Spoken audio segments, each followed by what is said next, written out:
Welcome to Blue Monday. I am joined this week by Rob Vera, who's probably got mixed feelings about results over the weekend. Good politically, bad Everton-wise. Rob, how are you feeling? I am still somewhat basking in the glow of a win for the good old USA and the hopes for democracy in the world. So yeah, I'm looking forward to getting back to my usual state of being, which is hating Everton and being able to moan about results. But I promise I will try to muster up some angst about Saturday and the last three matches. But I'm in generally a good mood. But I now can kind of refocus on Everton and. I had to watch most of the match this week, Les. I actually watched the whole thing on my phone because I've had no internet lately. So I just got it back, and I don't know if watching it on a smaller screen somehow blunted the disappointment of the whole thing, but. It was pretty disappointing, but I know we'll go on to talk about the particulars. Yeah, I think there are certain levels of detachment depending on how you watch a game. So when you're there, obviously that's sort of the ultimate sort of get excited when you score. If you're in a pub, you still get very excited. If you're at home watching it on telly, you get quite excited. At home listening on the radio, not quite as excited, but still excited. I think it kind of goes on sort of a sliding scale like that. And you're right, the phone, it doesn't, there's something seems quite detached, doesn't it? It's not quite, definitely not the way to watch it, is it? Yeah, well, watching it on the phone certainly seem to shrink our terrible defensive posture throughout the match a little bit to my perception. Well, So maybe that was good, but yeah, I it's disappointing, and yet you know what, Les? I'll put it this way.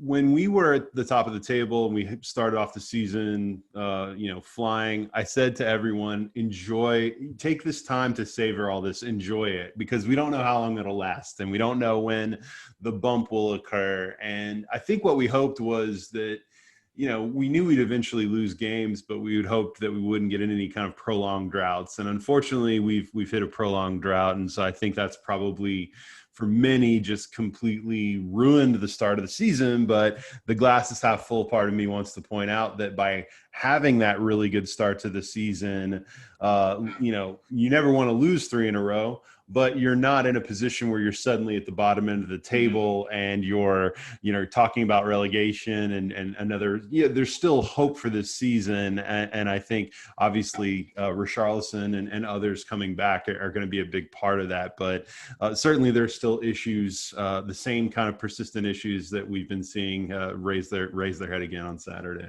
yeah, I think it's that kind of recency bias, isn't it? Whereby if we'd lost the first three, say, and then gone on this winning streak after that, Yeah. we'd be flying. Now we'd be thinking, look, were we 4 points off top or something? Yeah. We'd be looking at it like positively thinking, do you know what, we've made up this ground. I think it's just when you get beat 3 games on the spin, particularly in the way we've been beaten in those games. I think, though United did deserve to win, we made them look like a good side, which they're not really. I think Southampton deserve to win because I think they genuinely are a pretty good side and they're going to cause a lot of people problems. United will as well. But I think, for an Everton team looking to end that run, Newcastle was just an abhorrent display and result. But I think any team wanting to sort of, pick up momentum again, I think getting United, there's the cat, he's not happy. Getting United I thought it was mine at first. He just comes in, shouts at me and walks out. Getting to the home, he was sitting in 15th. He just played in Europe, didn't have a good result there. It was ideal. It felt like it was there for the taking, but from kick-off, we seemed to sit really deep and let them have the ball. Now, you got to come from the manager, I would imagine, and it just seems to have been a few missteps with Ancelotti these last 3 games. We have had the injuries. James hasn't been right since the derby. Richarlison's obviously been out. Dean was out against Newcastle. There's been some mitigating circumstances, but you kind of feel the manager's not quite got stuff right these last few games, particularly against United again. Yeah, and I mean, look, I think you can do the thing where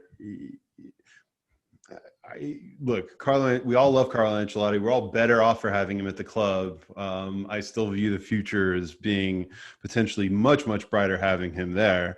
But obviously, I think this is the first prolonged spell where he's come under some real criticism for decisions. Decisions on starting 11s, some of the sub decisions. Southampton didn't totally shock me, and look, they're playing really well, by the way. But it felt like there was probably, it was probably coming to, we were going to lose a game at some point. I think of the three of these, as much focus as there's been on United being shaky, and I still think that you know that it can go one way or the other. I think the biggest disappointment of these three is Newcastle for me, because I felt like I felt like we did not set ourselves up to win. Like, I think if it was one of those, I think if Allardyce were our manager or David Moyes was our manager, we would have looked at, deploying 5 central midfielders, and which somehow didn't include Tom Davis. And we'd be like, what are we doing here? And we seem to kind of, Carlos seemed to figure it out late with some of the subs, but you started this game with Bernard. I thought, well, he's got to go in and really prove something. And to his credit, he really played pretty well. He faded a little bit as the game went on. To me, honestly, and I know people will roll their eyes at me saying this, there's been this weird thing about how, well, just wait until Mason Holgate gets back, because that's going to solve everything. And I thought to myself, well, first of all, I think that sometimes people think that defensive issues are only about the back 4 or 5, when we all know that defensive issues are really a collective thing. I don't think that the defensive performance of the midfield of late has been good enough. Certainly not against United. But on the Holgate decisions specifically, I thought, obviously I want to see Mason Holgate play again. That's not my point. But it seemed odd in the last game before another international break to just throw Holgate in, who hasn't had any playing time at all. And again, maybe this is different in different sports, but usually in other physical sports like football, you generally see a player who's coming back from a long-term injury kind of eased back in, give him a few minutes at the end, bring him on as almost as the old Moyes sub, right? Like where you say, I'm going to bring Holgate on as a third center half in late stages of a game where we're tied, or where we're, and of course, maybe we didn't have the luxury to do that, but he had just returned to training. It felt a little soon. And then you look at the nature of those 2 goals that we gave up. I'm sorry, both Keane and Holgate, I know Holgate's getting a lot of the fingers pointed at him, but it's embarrassing. I'm a little embarrassed to have a very good player that United has in Fernandes, but or who scored for? Bruno Fernandes scored. Bruno Fernandes. Yes, I want to make sure I had that right. I feel like every Portuguese player is named Fernandes on someone. Like I think even Andre Gomes probably has Fernandes in his name somewhere. He's got Tavares, hasn't he? Yeah, I have no which is a sensational to back up my assertions. Yeah, but I just thought, I looked at those 2 goals and thought, I concede to you that Keane and Mina are not the ideal long-term solution as a pairing.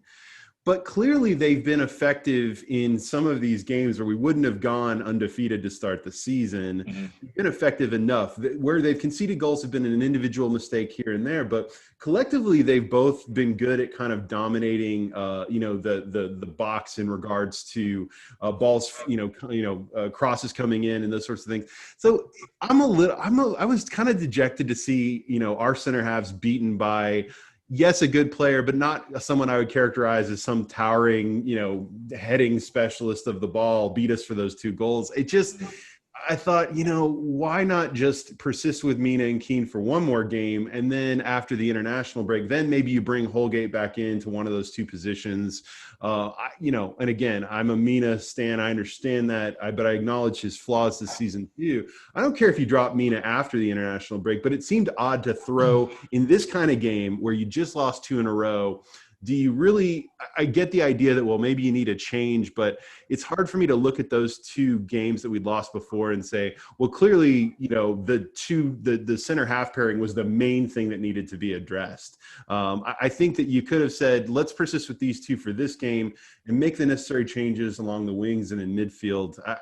I've found some of Carlos' decisions to be a little curious of late, but I have full faith that he can turn it around. It's been a little wobbly lately. Yeah, it did seem a little bit rash to me. Me and Matt spoke about this on What's the Score on Friday, and we were kind of looking at the pros and cons, and the big sort of con in the whole thing was the fact that Mason Holgate has not played much football for 6-7 months.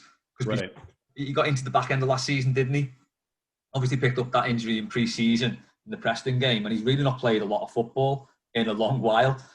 So to put him back into that game against United, who have got good attacking players, did seem a little bit rash. On the flip side, they've got a very fast attack, and I think the alarm bells with me in the last week when he got turned by Fraser against Newcastle, that could have been fresh in the mind. But to sort of, he shouldn't have got caught that far up the pitch in the first place, really. That was a bit of a mistake on his part, and he couldn't make up the ground again. Or we were also pressing at that point in the game. God, and it was the classic. Yeah. We were pressing him forward, and he got caught out because the right back at that point was Doucouré at that point. And also by that point, Ancelotti replaced both fullbacks with midfielders for some inexplicable reason. So it did seem a bit strange to bring him straight back in, as you say. You normally get half an hour at most for a couple of games and then come back in. And I think you're right. I don't think we concede those goals if Keane and Mina are playing.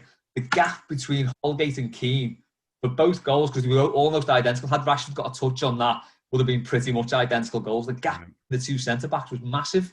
Right. And that just shows a complete lack of communication between the two, which could be born out of the fact that they've not played together for a while. Yeah. It seemed like that's the kind of thing you would want to develop in training over a period of time where, granted, I guess Keane will be on international duty in this scenario like that, but I just feel like Holgate probably needed a little more time. But their lack of rhythm and cohesion together was incredibly apparent for sure. Yeah. And by the way, Les, one other thing I would bring up too is this just relates to having one of the things I've liked about having Keane and Mina together at times is that, look, I'm just not a believer, as much as I think clean sheets get talked about as this holy third rail of football. They don't happen that much in this league right now. I think that you have to weigh pros and cons with choices based on, what are the other things that I get out of, for instance, center halves. Are they good on the ball? I'm aware, for instance, Mina's relative weaknesses, but he's a very good passer of the ball. I think Keane has improved tremendously as a passer of the ball in ways that have surprised me. Holgate obviously is too, but I remember thinking in the game on Saturday that, gosh, it would be nice for some of these set pieces to have both the threat that we've seen of Yerry Mina and Michael Keane in the box together. Of course, some of that is compounded by the fact, and you'll have to explain this to me, why is it that when James Rodriguez is on the pitch, Gylfi Sigurdsson is taking so many key free kicks? It will never I get the theory of Gylfi Sigurdsson that we were sold from Swansea years ago, but that is never, ever borne out. Now, don't get me wrong. He has delivered some nice set pieces here and there, but I'm sorry, James Rodriguez, even if he's only at 80%, is in a different universe of delivering free kicks. I want to see him taking every crucial corner. I want to see us be dangerous in set pieces, and I feel like we concede. It feels like we are constantly accommodating Gylfi Sigurdsson whenever we start him in games. And so, anyway, those are my complete thoughts on some of Carlo's certain decision making and some of those things that have come about of late. Yeah, I do find that completely odd myself, to be honest. The fact that we have got Rodriguez on the pitch.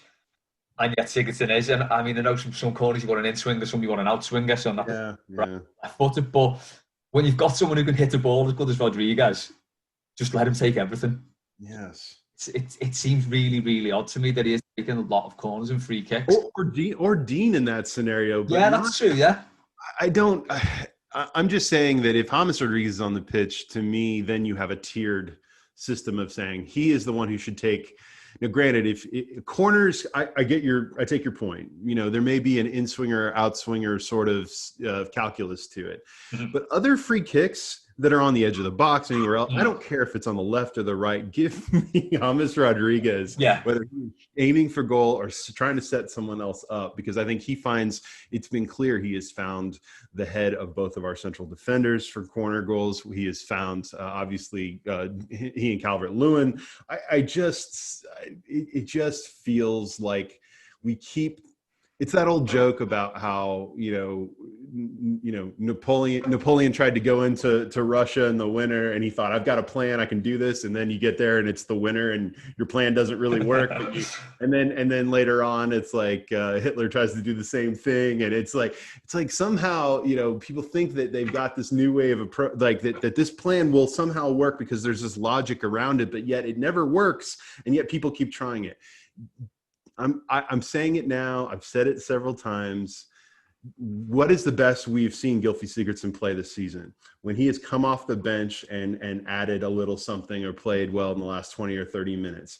He has been an abject disaster starting games. And not only is he a disaster because of how poor he's been, but it is then the subsequent need to accommodate his presence there by giving him free kicks and really giving him other responsibilities, when based on the evidence I've seen, I would rather have Rodriguez in the middle and have Bernard on the pitch or Iwobi on the pitch before I'd rather have Gylfi Sigurdsson at this point. Anyone who wants to argue this with me, just tell me what I'm missing, because I don't see it. It's making me insane. I think Sigurdsson is the ultimate luxury piece off the bench, but he is not a starter. And the tone that is set by having a midfielder who doesn't touch the ball much or affect the game much, I think has a domino effect on the rest of the midfield. And I think we've seen that lately. Yeah. Well, if anyone has any thoughts on that, let us know in the comments. Do you agree with Rob? That you have a luxury, or do you think there is a place for him and we've got no one better at the minute? I happen to agree with you, Rob. I think he's ideal to come on now. Last half hour when the game's stretched. It sort of plays into his skill set that, the more openings for shots from long range. And that kind of suits him. Players are more tired, so he doesn't have to do as much running, because that seems to have gone from his game. I just don't know what he offers now, but it does sort of, there's a bit of a dearth of quality in the midfield at the minute. The start of the season, those first few games, it was knitting together nicely. It was a balanced midfield. The whole team looked really well balanced and was attacking really well, defending really well, even though we've been conceding 2 goals or so on average. It just doesn't seem to be working now, does it? Gomez sort of, his form dropped off and he's dropped out the team. We've replaced him with Sigurdsson. He's not doing the job. You kind of wonder, where do we go now? Do we change the formation? A lot of people are saying we should go 5-3-2 now, or 3-5-2, however you want to look at it. Accommodate 3 centre-backs, pack that midfield with, give the full-backs license to go up and down the pitch without having to worry necessarily so much about getting back and getting caught out of position. So it's a tricky one, isn't it? I just don't know. I don't know where we go from this point now. Obviously, we've got two weeks to suss it out, but one thing that sort of come to my mind over the weekend would be worth trying Holgate in that holding midfield position, because Alan doesn't see it anymore, does he? I think Matt said this on a few occasions. He said ever since that Spurs game, he's looked less and less like that sort of holding midfielder we thought he might be. You put Holgate in there as that midfielder. He's done well there in the past. Gives the Corey and Alan license to do the box-to-box thing. I don't know. Well, it doesn't it feel a little bit like, with the injuries and the lack of availability, obviously with Richarlison and Dean and the ineffectiveness of Andre Gomes. There's a variety of these factors that play into it, but every move or injury or lack of availability, it seems to have a domino effect everywhere else, right? I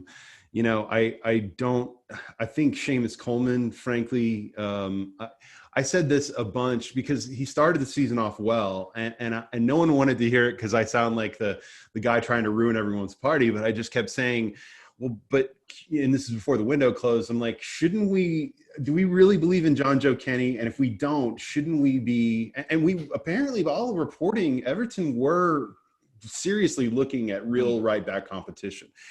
Even if I accept the premise that Seamus Coleman should be the starter, I kept pointing the fact that this is a guy with a ton of wear and tear on those tires. And he is of a certain age in one of the most physically demanding positions in the entire sport. And what has happened? Seamus Coleman is playing hurt.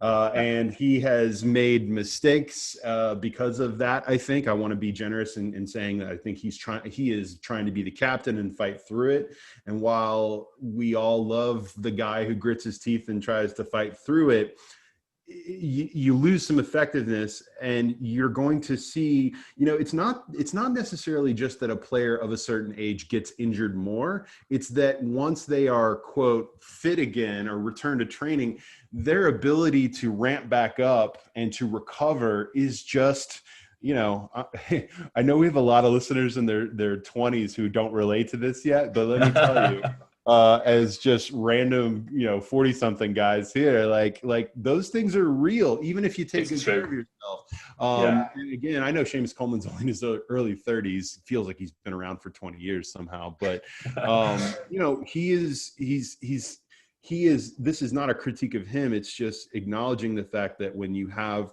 a starting right back who is constantly taking on the paciest attacking player on the other team's side, and this would be true of Dean as well, if he was 30, 31, 32, you have to really acknowledge the reality. And having Nkuku there for Dean is so huge, right?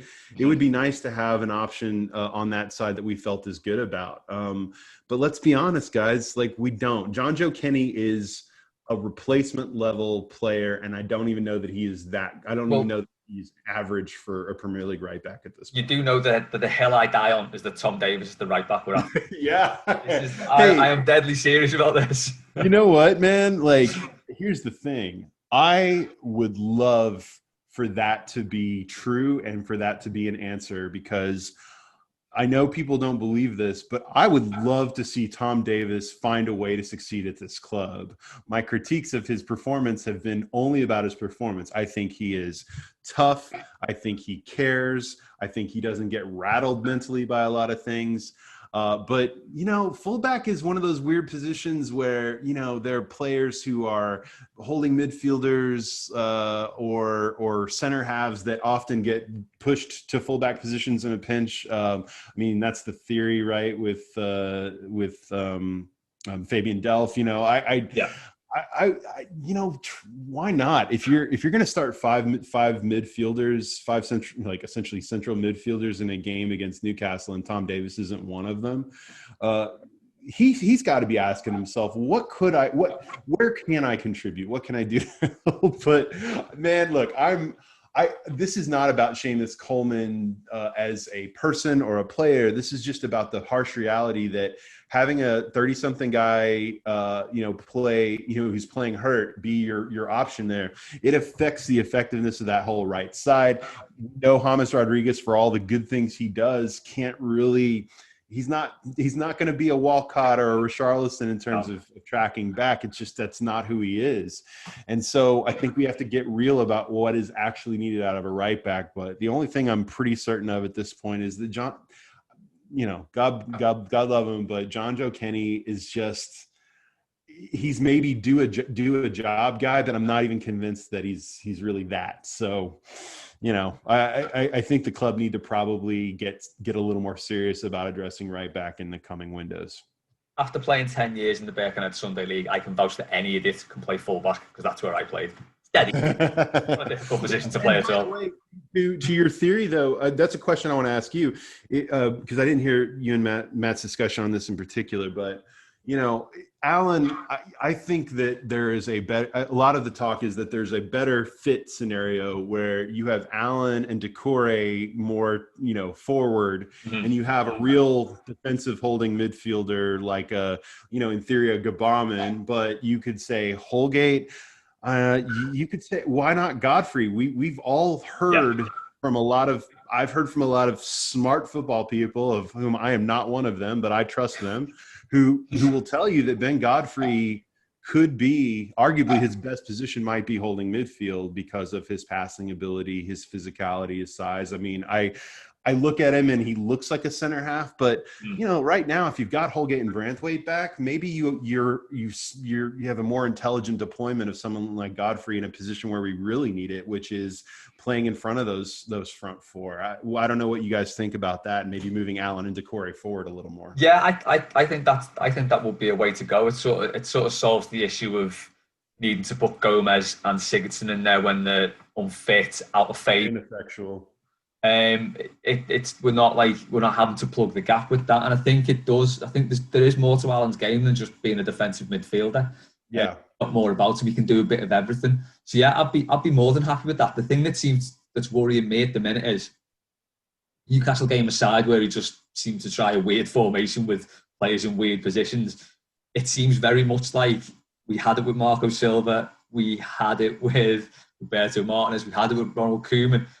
There's a system that we're playing, and we're just going to play that system now. We're going to swap players in like for like, whether they fit or not. We are going to play that system, and that seems to be what we're doing now. You know, aside from the Newcastle game, obviously, which is always a bit of a worry to me because, obviously, aside from the end of the games as well, when we just lashed Cenk Tosun on for no apparent reason, it seems like, well, no, this is the system now, and this is what we're going to play, and that's a bit of a worry for me. Do you think? Well, and I was going to ask you, like, there's a part of me that thinks, you know, what is the system that was most effective for you?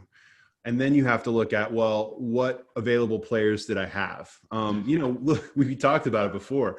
The four, I guess basically a 4-3-3, right? That we've been playing in those first set of games. I mean, it's really effective when everyone's healthy, right? It's really effective when, you know, even in those first handful of games, and I know no one remembers, but Andre Gomes was all right the first few games. I mean, I think when he is relegated to being the third most important central midfielder, that he can be all right as a complementary player.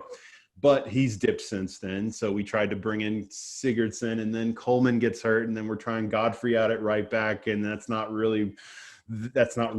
his third best position, is right back. And so and then Rodriguez is less effective on the right because of that. And so it has all these things. So I guess my question would be, do you try to stick with the same, is the system the issue, or is it the personnel? And I feel like I could make a better argument right now that the personnel availability, especially with Richarlison out, which just the more I think about how dumb it was that he put himself in that position to get red carded, it makes me crazy. But I do wonder, like, you know, if you suddenly have a fit Seamus Coleman or a decent fit right back option, and maybe you have a holding midfield option, of which I tend to think Godfrey is still. I think right now Godfrey, what is he? If you say that right now, if let's say you want to say Holgate and Keane are your first choice center halves,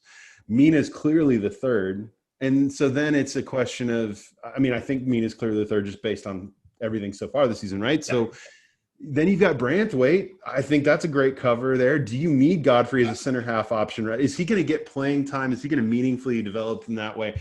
To me, you chose to spend the money on him in this closing of the window, and I don't regret it because I think it's good to strike when there's an opportunity and get a quality young player in.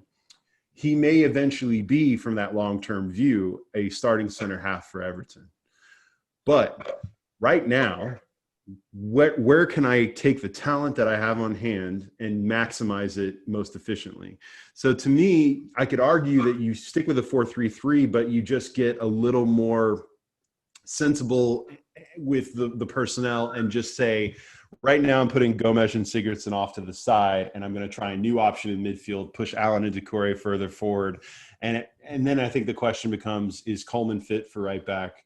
If he's not, then you maybe have to persist with Kenny, or you consider, and then I think it does go into your argument, Les, which is, you know, if that's not the case, then maybe you try 3 at the back or 5 at the back, three center halves, and then you have. Do you put in Cuckoo on the other side as just like an attacking wing option and Dean on the other? Like, I don't know what the best answer is there, but I tend to feel like if everyone's healthy, 4-3-3 is great. But to your point, in the reality of things, if everyone's not, then maybe you have to consider a formational change. I just don't know the answer. Yeah, no, I would agree with that. I think it's a really good point that 4-3-3 is great, when everyone's fully fit and firing on all cylinders like we were at the start of the season. As soon as some of those pieces come out or they get injured and they're not at 100%, then it can start to fall apart, particularly because it's a formation that does put a lot of pressure on your fullbacks and your midfield to help out your fullbacks. Mm-hmm. Obviously, you know, if the opposition are playing 4 in the midfield or 5 in the midfield, that can overload your 3 midfielders. Your 2 attacking players up front, either side of Calvert-Lewin, they don't necessarily help that. Richarlison does, obviously, all the time. As you said, Hammer, that's not his game. It's never going to be his game. You don't want that to be his game. So it can leave you exposed at certain parts on the pitch. And I think if you've not got the players who are fit enough, in the right frame of mind, or the right player to cover that, then it doesn't work. And that's when you have got to look at your formation, look at what you've got, and play the best formation you can with those players. So what would you play right now, if just based on what the availability is? I mean, I don't know that I'm right on this, but I always got the impression that, you know, the 4-4-2 is a very direct form of football generally. I feel like if James Rodriguez is available, that playing a 4-4-2 negates some of the things that he does well in a scenario like that, but maybe it doesn't. I think he probably works in any formation, but are you thinking more like 5 at the back with wing backs, or what's your thought? Yeah, I mean, I wouldn't mind 5 at the back. I quite like that as a formation because it does give you a defensive solidity and does give you good attacking options with your fullbacks, but we never seem to play it very well. I think a few managers at various points, and it never ever seems to work for us. I think formation you've really got to work on to get it right. I don't think you can just say, right, lads, we're playing 5 at the back this week. You're there, you 2 there. It doesn't seem to work like that. I think you really need to work on it week after week and work on it in training to make it work. So I don't know if I'd go back to the dreaded 4-2-3-1 or something like that. I'm unsure about that, but I think we need something more in front of the defence because clearly too many goals. I know you said it's not like there seems to be this thing in football where you've got to keep clean sheets. I do think you need to build on clean sheets to do anything. I think if you've got to score more than 2 goals in any game to keep winning games, you're not really going to do anything. Absolutely. At all.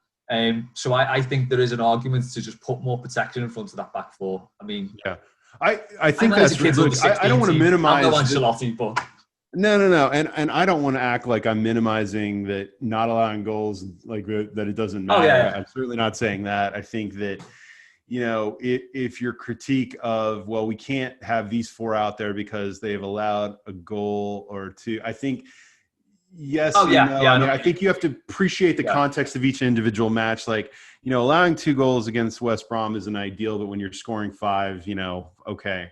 I think where it becomes an issue is when you're playing higher quality sides. You can't be going down by you can't be going down. You know, of course, in our case, I guess we were up 1 and then, you know, allowing 2. You're right. We can't consistently be in that position.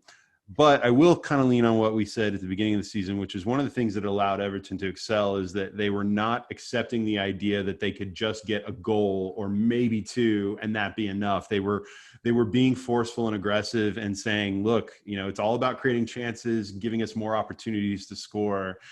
I guess what I don't want in any formational change discussion is to go back to this notion that we've got to try to eke out 3 chances a game and hope to score on 1 or 2 of them.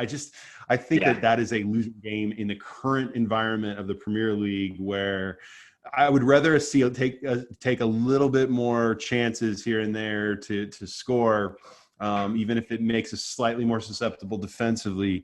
But to your point, you're right. Like, I'm not saying completely the other way where you're just completely, I'm not saying we're Leeds or anything like that, and we're just suddenly just like do whatever, go bomb forward. I think that we're somewhere in between. But I don't know that we can go fully conservative. But it'd be interesting to see. I think if it was me who's the manager right now, and thank God I'm not, I would say I like the talent of Ben Godfrey. The manager clearly rates him. I'd like to see how could I use him to fill one of those midfield spots, and then see what is the cascading effect on the rest of the side. You get Richarlison back for Fulham. Mm-hmm. You get you'll have Luka Dean healthy. You have better holding midfield option in that case. I think potentially allows Allen and Decore to be better at what they can be good at, because I put up something, after the game that I think I probably didn't word it correctly, but I said that we really need to get more from Allen and Doucouré than we've been getting. And Matt made a really astute point that they're probably being asked to do things that aren't the best fit for them, especially Allen. And I think that's true. I think that Doucouré and Allen have to be a bigger part of the attacking solution than they have been up to this point. Mm-hmm. I love the effort. They both put in full-throated tackles, and Doucouré, I've seen him track back a ton. But I would probably think to myself, I'd like that to be an extra bonus feature of those guys as opposed to their primary game, right? So that someone like a Godfrey or Gabaman, when he comes back, that's their bread and butter is playing those holding positions, right? I kind of think that, I think Matt's really onto something there, that if you're willing to, because, he hasn't treated Godfrey like Anthony Gordon, for instance. I mean, he seems willing to play him. So I just wonder, would he be willing to play him in that position? Because right now, Godfrey's value to me is not as a fourth or fifth choice center half, but I don't know. I actually think the team needs it as well, though, because if you look at us now, if you qualify James Rodriguez and Richarlison isn't there, we're not creating chances. Some need to start coming through the middle from the midfield, because if you look these last few games, it's been like watching Dominic Calvert-Lewin under Marco Silva, where the lad's having to run out wide to get the ball himself. He's not getting any chances. When you look at the start of the season, he was getting maybe 3-4 chances a game in the box. Certainly getting more touches in the opposition box as well. So I think, there's a lot of questions that need answering before Fulham, which now becomes, I'm going to say, a must win. Yeah, absolutely. Aspirations from this season, we've got to win it. Got to be winning those games. Absolutely. Good sides who we've used this language before. Good sides that have aspirations to do anything should be able to go, I don't care where it is, and beat relegation sides. Mm-hmm. Fulham is going to, they've slight uptick lately, but Fulham is going to get relegated, guys. I am as certain of that right now as almost anything else. But what I would also say too is that I'm not going to allow anyone to use it's on the road and you know what? Road doesn't mean anything really right now. I mean, I know that nominally it does, but you're playing in empty stadiums. Go out. If you're the better side and we're better than they are, we should go win that game. I don't care how we win it. I want the 3 points more than I care about the performance. But I think that with this break, this is a time for Carlo to sit back and think, have a rethink about how can I freshen things up, freshen the ideas up a little bit. And to your point, it doesn't necessarily have to be a formational change, but I think it's got to be a personnel change in some key parts of the pitch. Before I will say this though, before I don't want to lose track of this before we finish up though, Les, because you're always the person I want to ask about this particular position. But tell me how you felt about the yet another Jordan Pickford incident on Saturday. So initially, I got sympathy with him when he dropped the ball because he was definitely pushed and it was a foul. I honestly think if he doesn't get pushed there, it doesn't take much when you're in the air. If he doesn't get pushed, he doesn't drop the ball. But the way he flew in afterwards was just... That's my bigger problem. It was like, don't do that. It's like, why give the referee a decision to make against I'm amazed we didn't get I'm amazed there wasn't a penalty there, frankly. Yeah. I don't know how there wasn't. I don't know what... I don't know what the VAR criteria is anymore anyway. So it was bizarre. I mean, it's because two of them went in on Maguire. Because Michael Keane did as well, didn't he, at the same time? So it was quite baffling. And it's just another thing for me where he's so irrational. And, as bad as the Newcastle game was, the goalkeeper was not a concern that whole game. I didn't once think in that game, even when he was getting the ball passed back to him, we don't know what Alston's like with his feet. Seems he's okay. He didn't do anything against Newcastle. There was none of that worry that he might just do something stupid. Mm-hmm. One from a keeper, isn't it? You just confident that your keeper's going to do the basic stuff right for you and not give you palpitations. So I don't see it dropped. Let me use an analogy that is pertinent to the times we live in now. Part of the argument that a lot of people make for instance, Biden over Trump, for instance, is the idea that people would like to return to a time where they don't have to think about the president so much. You know what I mean? Yeah. That's the thing is people, it's not one mistake in isolation with Jordan Pickford. It's the constant mistakes that have now created its own, like it's taken on a life of its own, right? Yeah. It's taken on this thing where the supporters think about when it's going to happen. And you got to know, I don't care what they say. And let me just tell you guys this. If you think that you think anyone coming out on the club website and saying the most generic things about how they love Jordan and they support him, what else are they going to say? Okay. They're always going to put on the brave face in the media, but in the back of the minds of Michael Keane and Yerry Mina and Mason, like all those guys, and then any of the defenders in the back line, if you think they're not thinking constantly about, I've got to do this extra little bit to kind of keep the ball away from Jordan. I've got to not put him. They're now thinking about their goalkeeper's job instead of just their own, because they're concerned about not wanting to put him in a position to have another freak out moment or make another physical error or mental mistake. The dropping of the ball, he got touched. Absolutely. I would also say that guys get touched and kicked and a variety of other things and don't lose possession of the ball with their feet. I don't know, because it's not like when he got touched that the ball got touched. It was light. But let's just say, to your point, Les, let's give Pickford that. He got touched. It should be called a foul. Fine. What concerns me the most then is not the drop, but it is that kick out. It is him. It's like he took the force of his entire thigh and shin right into the gut of Harry Maguire. And if Harry Maguire had been a little bit lighter or a little bit smaller, he might have broken that guy's ribs. I'm telling you, it is sometimes the question is not about making a mistake, but it is then the subsequent reaction to said mistake and what happens. That's my issue with Pickford, is that he seems to allow mental errors in one game to continue to fester and become a thing. That's the biggest issue. And then B, sometimes in the same match, he will make that mistake and then compound that dropping of the ball with kicking Harry Maguire right in the gut and then forcing a VAR call in a tight game. And it's just, my whole thing with Team Olsen at this point, dude, is exactly what you just said.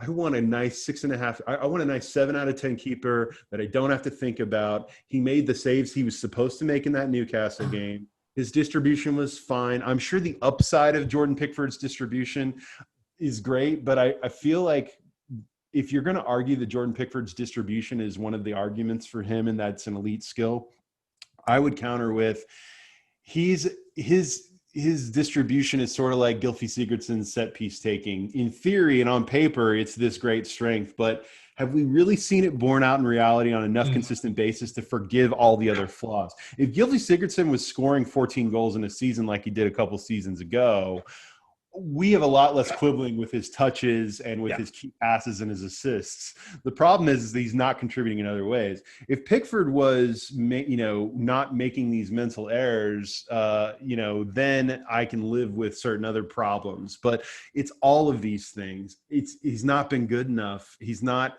I don't know. I think that Robin Olsen starting that Newcastle game, regardless of what Carlo Ancelotti says, I think he was kind of dipping his toes in the water of what would it be like if we made the change.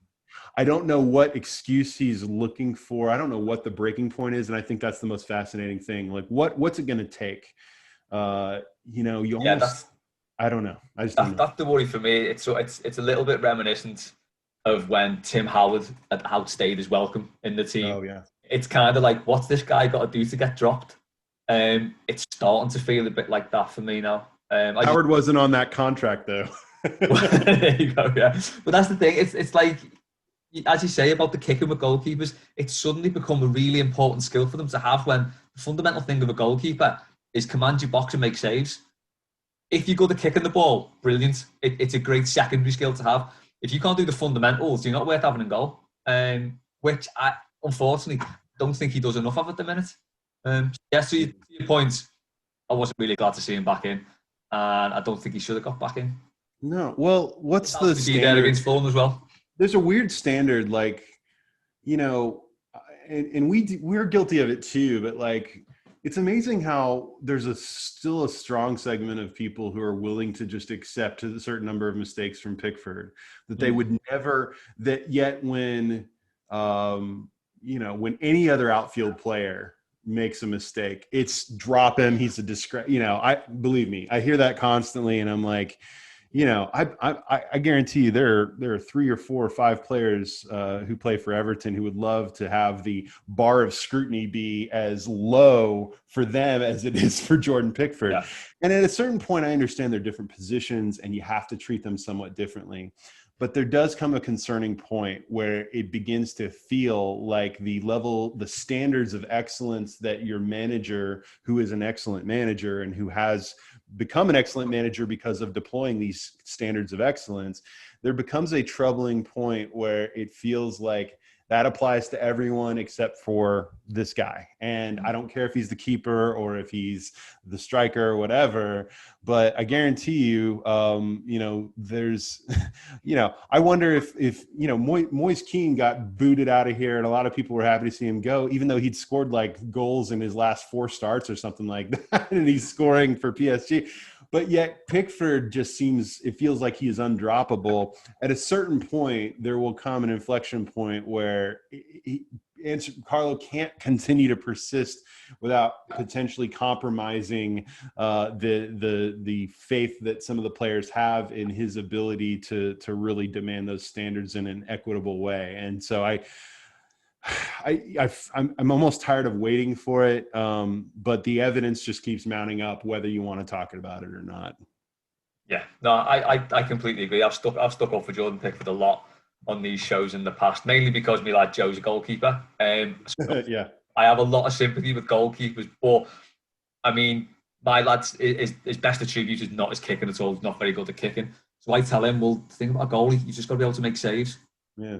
That's your job. Do that first, and then we'll work on the rest. With Pickford, seems to be the other way around. That he can do the kicking fine most of the time, but his general goalkeeping isn't up to scratch. And yeah, it's something that's becoming a real issue for me now. But we don't have to think about that for another 2 weeks. Oh, nice. Because we've got the sweet release of an international break coming up when Jordan Pickford will no doubt keep a couple of clean sheets for England and everything will be well with his game again. Rob, we'll leave it there for now. Thanks for coming on. Appreciate it.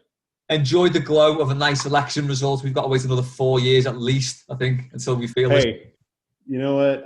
I'm under no illusions that anything will be easy for the next few years. Obviously, the whole world's dealing with COVID and all those things, but hey, it's a first step towards sanity, and sanity is the foundation for any progress. So I'm happy from that standpoint. But yeah, I will try to bask in the glow of this while we wait for Everton to figure it out before Fulham. But yeah, to your point, Fulham's going to be a huge game. I think it is must win. You got to be winning these games. You absolutely just have not a draw, not a gritty 0-0. It's got to be a win, and I don't care how we get it. But looking forward to talking about that over the next couple of weeks. Yeah, completely agree. Let us know your thoughts in the comments. If you've not subscribed already, please do subscribe to our YouTube channel and look out for stuff on the Blue Room Extra on patreon.com/the Blue Room Extra. We will catch you in a couple of weeks, I think, for What's the Score. Matt will probably have the weekly on this Wednesday. Whatever you're doing, have a good week. See you soon.